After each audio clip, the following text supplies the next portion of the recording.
ವಿದ್ಯಾರ್ಥಿಗಳೇ, ಚಾನಲ್ಗೆ ಸ್ವಾಗತ. ನೀವೆಲ್ಲ ಗಮನಿಸಬೇಕು, ಈಗ 2025 ಮತ್ತು 26ನೇ ಸಾಲಿನ SSLC ಮಾದರಿ ಪ್ರಶ್ನೆ ಪತ್ರಿಕೆಗಳನ್ನು ಬಿಡುಗಡೆ ಮಾಡಿದ್ದಾರೆ. ಇದರಲ್ಲಿ ಪ್ರಥಮ ಭಾಷೆ ಕನ್ನಡದಲ್ಲಿ ಒಟ್ಟು ಇದುವರೆಗೆ 4 ಪ್ರಶ್ನೆ ಪತ್ರಿಕೆಗಳು ನಮಗೆ ಲಭ್ಯವಾಗಿವೆ. ಈ 4 ಪ್ರಶ್ನೆ ಪತ್ರಿಕೆಗಳನ್ನು ನೀವು ನೋಡಿ ನಿಮ್ಮ ಒಂದು ಪರೀಕ್ಷೆಗೆ ತಯಾರಿಯನ್ನು ಮಾಡಬೇಕು. ಇಲ್ಲಿ ನೋಡ್ಬೋದು, ನೀವು ಮೊದಲಿಗೆ 4 ಆಯ್ಕೆಗಳನ್ನು ಕೊಟ್ಟು ಸೂಕ್ತವಾದ ಉತ್ತರವನ್ನು ಆರಿಸಿ ಬರೆಯಿರಿ ಅಂತ 6 ಪ್ರಶ್ನೆಗಳಿವೆ. ಇವುಗಳ ಉತ್ತರಗಳನ್ನು ಕೂಡ ಮುಂದಿನ ವಿಡಿಯೋದಲ್ಲಿ ನಾವು ನೋಡೋಣ. ನಂತರ ನೋಡಿ, ಮೊದಲೆರಡು ಪದಗಳಿರುವ ಸಂಬಂಧದಂತೆ 3ನೇ ಪದಕ್ಕೆ ಸರಿ ಹೊಂದುವ ಸಂಬಂಧಿ ಪದ ಬರೆಯಿರಿ ಅಂತ ಇದೆ.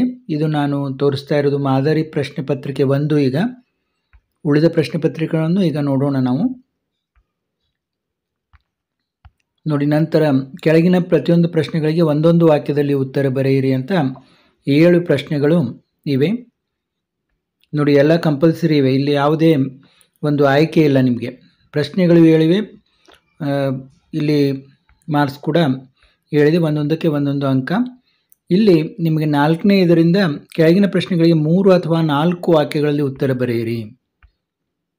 ಇಲ್ಲಿ ನೋಡಿ, ಇಲ್ಲಿ ಕೂಡ 10 ಪ್ರಶ್ನೆಗಳಿವೆ, ಒಂದೊಂದಕ್ಕೆ 2 ಅಂಕ. ಆಮೇಲೆ ಕೆಳಗಿನ ಕವಿಗಳ ಸಾಹಿತಿಗಳ ಜನ್ಮಸ್ಥಳ, ಕಾಲ, ಕೃತಿ, ಬಿರುದು, ಪ್ರಶಸ್ತಿಗಳನ್ನು ಕುರಿತು ವಾಕ್ಯ ರೂಪದಲ್ಲಿ ಬರೆಯಿರಿ ಅಂತ 2 ಕೇಳಿದರೆ, ಒಂದೊಂದಕ್ಕೆ 3 ಅಂಕ. ಕೆಳಗಿನ ಪದ್ಯಭಾಗಕ್ಕೆ ಪ್ರಸ್ತಾರ ಹಾಕಿ ಗಣ ವಿಭಾಗ ಮಾಡಿ ಛಂದಸ್ಸಿನ ಹೆಸರನ್ನು ಬರೆಯಿರಿ. ನೋಡಿ, ಎಲ್ಲ ಕಂಪಲ್ಸರಿ ಇದ್ದ ಹಾಗೆ ಇದನ್ನು ನೋಡಿದರೆ ಯಾವುದೂ ಆಯ್ಕೆಯನ್ನು ಕೊಟ್ಟಿಲ್ಲ ಇಲ್ಲಿ. ಮತ್ತು ಕೆಳಗಿನ ವಾಕ್ಯದಲ್ಲಿರುವ ಅಲಂಕಾರವನ್ನು ಹೆಸರಿಸಿ ಲಕ್ಷಣ ಬರೆದು ಸಮನ್ವಯಗೊಳಿಸಿ.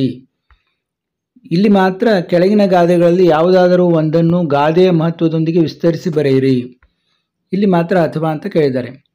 ಮತ್ತು ಕೆಳಗಿನ ವಾಕ್ಯ ಅಥವಾ ಹೇಳಿಕೆಗಳಿಗೆ ಸಂದರ್ಭ ಮತ್ತು ಸ್ವಾರಸ್ಯಗಳನ್ನು ಬರೆಯಿರಿ. ನೋಡಿ, ಒಟ್ಟು ನಿಮಗೆ ಇಲ್ಲಿ ಏನು ಕಾಣ್ತವೆ, 6 ಪ್ರಶ್ನೆಗಳು ಕಾಣ್ತವೆ. 6 ಕೂಡ ಬರೀಬೇಕು, ಒಂದೊಂದಕ್ಕೆ 3 ಅಂಕ. ಇನ್ನು ಕೆಳಗಿನ ಪದ್ಯಭಾಗವನ್ನು ಪೂರ್ಣಗೊಳಿಸಿ ಬರೆಯಿರಿ. ಇದಕ್ಕೆ ಮಾತ್ರ ನಿಮಗೆ ಚಾಯ್ಸ್ ಇದೆ, ಇದರಲ್ಲಿ 4 ಅಂಕ.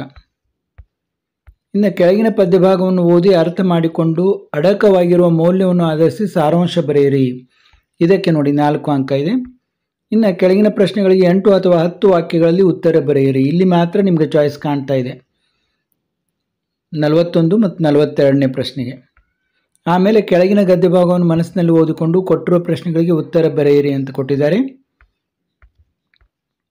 ಇಲ್ಲಿ ಒಂದು ಗದ್ಯ ಭಾಗವನ್ನು ಕೊಟ್ಟಿರ್ತಾರೆ, ಅದಕ್ಕೆ ಸಂಬಂಧಿಸಿದ ಪ್ರಶ್ನೆಯನ್ನು ಕೊಟ್ಟಿರ್ತಾರೆ. ಇಲ್ಲಿ ಕೆಳಗಿನ ಯಾವುದಾದ್ರೂ ಒಂದಕ್ಕೆ ಕೊಟ್ಟಿರೋ ಮಾಹಿತಿಯನ್ನು ಆಧರಿಸಿ ಪತ್ರ ಬರೆಯಿರಿ ಎಂದಿದ್ದಾರೆ. ಈಗ ಇಲ್ಲಿ ಒಂದು ಶಿಕ್ಷಣ ಸಚಿವರಿಗೆ ಪದವಿ ಪೂರ್ವ ಕಾಲೇಜು ಆರಂಭಿಸುವಂತೆ ಕೋರಿ ಶಿಕ್ಷಣ ಸಚಿವರಿಗೆ ಪತ್ರ ಬರೆಯಿರಿ ಅಂತಿದೆ. ಮತ್ತು ಶಿವಮೊಗ್ಗದಲ್ಲಿ ವಾಸವಾಗಿರುವ ಶಾರದಾ ಎಂಬ ಹೆಸರಿನ ತಾಯಿಗೆ ಪತ್ರವನ್ನು ಬರೆಯಿರಿ. ಅದಕ್ಕೆ ಪಾಲಕರ ಸಭೆಗೆ ಆಹ್ವಾನಿಸುತ್ತಾ ಇಲ್ಲಿ ನಿಮಗೆ ಚಾಯ್ಸ್ ಕೊಟ್ಟಿದ್ದಾರೆ. ಮತ್ತು ಕೆಳಗಿನ ಯಾವುದಾದ್ರೂ ಒಂದು ವಿಷಯಕ್ಕೆ 15 ವಾಕ್ಯಗಳಿಗೆ ಕಡಿಮೆ ಇಲ್ಲದಂತೆ ಪ್ರಬಂಧ ಬರೆಯಿರಿ ಎಂದಿದ್ದಾರೆ. ರಾಷ್ಟ್ರೀಯ ಹಬ್ಬಗಳ ಮಹತ್ವ ಅಥವಾ ಕನ್ನಡ ಭಾಷೆಯ ಬೆಳವಣಿಗೆ ಮತ್ತು ಸವಾಲುಗಳು ಅಂತ. ಇದು ಮೊದಲ ಒಂದು ಫಸ್ಟ್ ಮಾಡೆಲ್ ಕ್ವಶನ್ ಪೇಪರ್. ಇದೇ ಥರ ಸೆಕೆಂಡ್, ಥರ್ಡ್, ಫೋರ್ತ್ ಕೂಡ ನೋಡೋಣ.